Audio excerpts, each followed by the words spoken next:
Մարդը ինչ ապրում է ունենում, երբ որ տեսնում է իր աշխատանքի այդպես արգասիքը, որ ինքը նպաստել է, օգնել է, որ սա հաղթարվի եւ ամբողջ կյանքում տախտանիշով չապրի։ Արդյոք ունեք վիճակագրություն, թե քանի երեխայի եք այդպես նոր կյանք պարգևել, նոր իրավիճակ ստեղծել իր համար, նոր հնարավորություն, եւ մարդը ինչ ապրում է ունենում, երբ որ կոնկրետ տեսնում է իր արածի արդյունքը այդ դեպքում։ Ամենասիրելի պահի մասին խոսեցիք, այս գիտական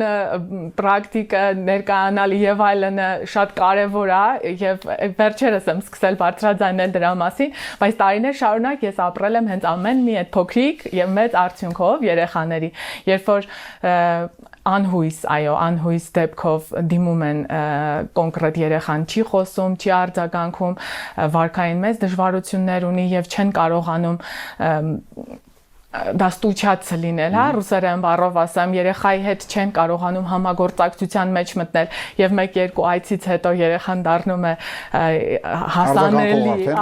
հասանելի ճակերտներով արձագանքող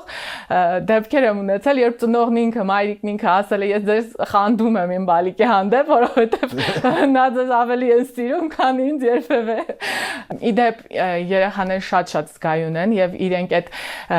փոխհամագործակցության դաշտի մեջ հայտնվելով երբեք քեզ չեն մոռանում։ Իսկ դա իմ համար ամենակարևոր ներդրումն է այս ոլորտում, որ ես մի փոքր իմ մասնիկը ներդնում եմ ինչ-որ փոքրիկի մեջ, ով որ դրա հիմքի վրա մեծանում եւ հետո ինչ-որ մի օր գալիս է ինձ պատմում դրա մասին, շատ հետաքրքիր։ Այսինքն այսպես ասենք, եթե 16-17 տարի դուք աշխատում եք, ուրեմն այդպես կարող են լինել արդեն 20 տարեկան, կամ 20-ի մոտ, այդ շփումը, այդ կապը,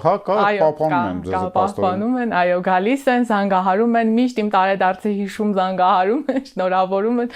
նույնիսկ ես ինքս եմ ապշում այն հաջողություններով, որոնք որ գրանցում են այս երեխաները, ունենք շախմատի չեմպիոններ, երաժշտագետներ, նկարիչներ, լավ հաջողություններ գրանցած բալիկներ եւ ամենամեծ հաջողությունը, որ իրենք իրենց հասակակիցների շրջապատում են, ինտեգրված են եւ սոցիալական միջավայրում են, այո